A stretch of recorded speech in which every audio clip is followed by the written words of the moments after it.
Hello? Okay, is this all working? Okay, I think we're good. So, hi guys, and welcome back to my channel. If you've been here already, I'm so glad that you've come back. If you're new here, my name is Zoe, and I talk about games either for PlayStation or Switch. Most of the time, both, like here in this video. I thought it would be interesting to do a little video on my balcony. It's not the most amazing looking balcony, but I'll take it. I've been playing a lot of puzzle games lately, and I've been playing them on PS exclusively, but you can also find them on the Switch. So today will be a video about the 4 puzzle games I've been playing that are really amazing, underrated gems. Some of these might not be considered the hardest puzzle game, but you can be sure that I've had to scratch my head at some point for each of these titles. The first one, which is actually maybe not so underrated, but I still wanted to talk about it because I literally fell in love with this game, and it's The Return of the Obra Dinn.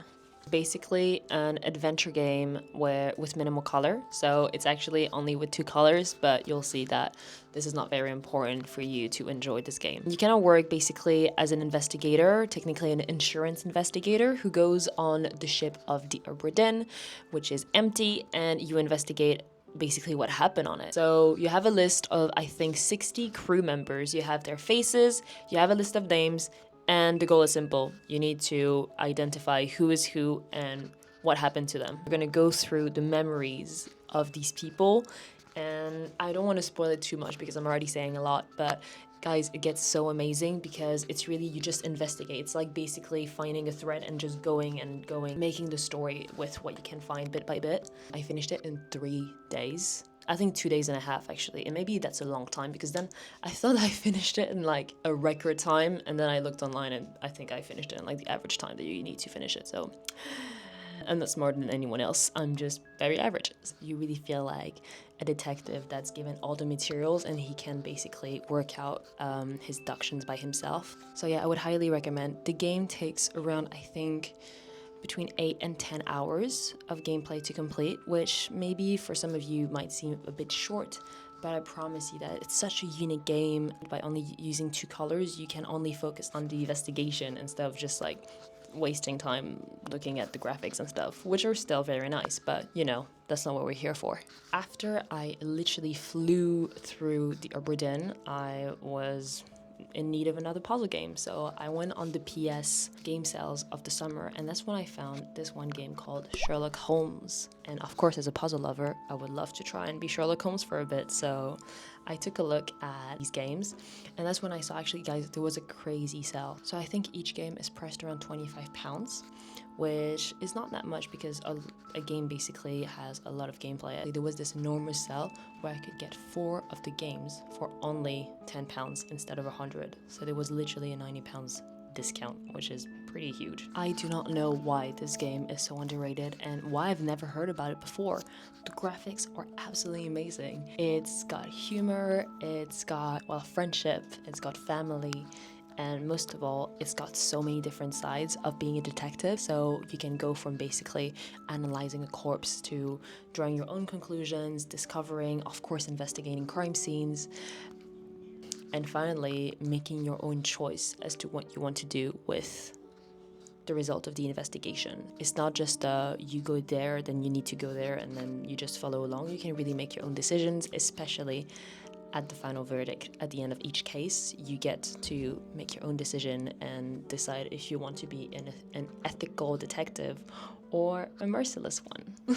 And of course, you're not going around the city without knocking some baddies around, so the combat is actually very interesting because you're technically helping the police as a detective. The aim is when you encounter thugs and enter fights, you do not want to kill them because they just need to be arrested for most of the time. Basically, you want to like use the elements around you to blind them or just to make them unable to attack you for a second so that then you can go and arrest them. I thought that was really fun because combat now is mostly just about killing each other, which I don't think it's very like real. So I feel like now most combat scenes or every combat in every sort of game is just to kill the enemy and never hear about them again. So I thought this was really refreshing in the sense that you just have to arrest them because you're a detective, and that really also plays into then your ethicality as a detective in this game. Of course, you can always kill them, but that is a choice that you need to make and live with.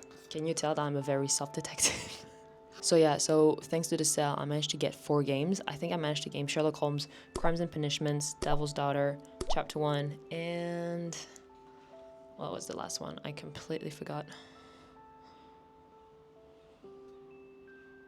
And The Sinking City, which looks actually really, really cool because I think it's with a monster. I've only been playing Chapter 1 so far because there are so many games. People have been telling me that technically Chapter 1 came after a couple of them, but it's technically a prequel because you're playing as young Detective Sherlock. So I thought it would be a good start, and so far, guys, I'm loving it. Sometimes you need to disguise yourself because you're like going undercover and stuff, so this is like so fun. Unfortunately, Chapter 1 is not available on the Switch, which is super annoying, but Crimes and Punishment, Devil's Daughter, and another one is on the Switch. So anyone who is on the Switch can go play them. Obviously, there'll be a bit of a difference in graphics because these are pretty heavy games, but the story is so good and I would never stop recommending it.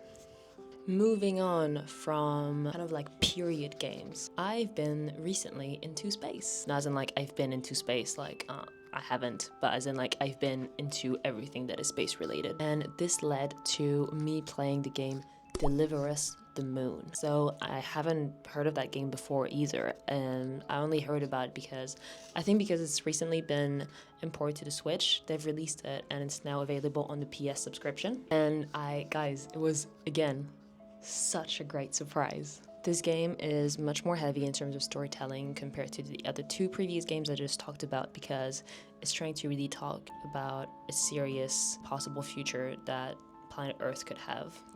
Basically, they're talking about the fact that planet Earth just became too polluted, and so unfortunately, it's not inhabitable anymore. So humans need to leave Earth, and the only way they can is by going and forming a colony onto the moon. They use basically a link between the moon and Earth called MPT. It's very complicated, I'm not gonna lie. I think it would be much better to just show you a trailer of it, but unfortunately, the transmission was lost between the moon and Earth and they cannot communicate anymore. So you're this one astronaut who is going all the way to the moon to try and investigate what happened and reestablish the connection between planet Earth and the moon. It's considered a thriller sci-fi, which sounds very scary, but surprisingly, there is no combat. The fact that there is no combat makes the game so much more unique, as I played Alien Isolation in the past, and I feel that a lot of space movies nowadays are always very scary. It was a thriller game. It really makes your heart race, but there is no combat, so this is quite unique. It doesn't last too long. I think definitely 2/3 through. It really calls onto your reflex, and the puzzles are really interesting. Some can be very easy and some can be much harder. It also brings awareness in a very nice way too. Let's hope a distant and impossible future, but it might not be so impossible after all. My final game that I would like to talk to you guys about, plane passing by, is called Trüberbrook. This game is a really random one because I literally didn't hear anyone mention it to me before. I only stumbled upon it by spending hours on the PS catalog, as always. So, Trüberbrook is a thrilling mystery adventure game set in rural Germany in the late 1960s. The player takes the role of young American physicist Tannhauser, who happens to end up in the eponymous village of Trüberbrook, an aging but beautiful health resort somewhere in the densely forested countryside of West Germany. So, as you can imagine, West Germany, 60s, after the end of Second World War, or at least, a couple decades later, the feeling is somewhat heavy, and you're this American Tannhauser who goes, basically you're like a writer slash physicist, and you go onto this little village called Trüberbrook to rest and take a good long vacation. The one thing that struck me immediately as I saw this game on the store was just the style of it. This felt like playing a Wes Anderson movie, and I absolutely love those movies with stop motion, especially made by Wes Anderson. It's very relaxing as well because the pacing is slower than in other games, and basically Trüberbrook is a village that was very popular for its resort that was very touristic before, but it's not anymore. So there's kind of like this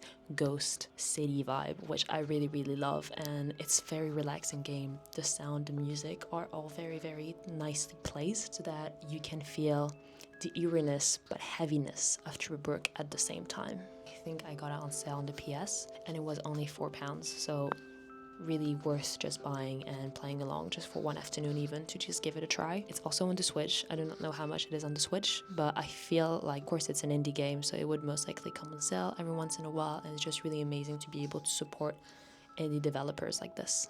And that's it from me, guys. So I've played every one of these games on my PlayStation, but they are also all available on the Switch, so please make sure to check them out if either you have a PlayStation or a Switch, probably an Xbox as well, or Steam. I hope I got you interested in those games, and I hope you give them a go. These games are absolutely gems. They are really hidden gems. Also, I've been talking like this because my neighbors are literally right next to my balcony, and I feel like I've been pissing them off by talking so much, so I'm probably gonna go. I hope I see you guys soon. This was Zoe, checking out.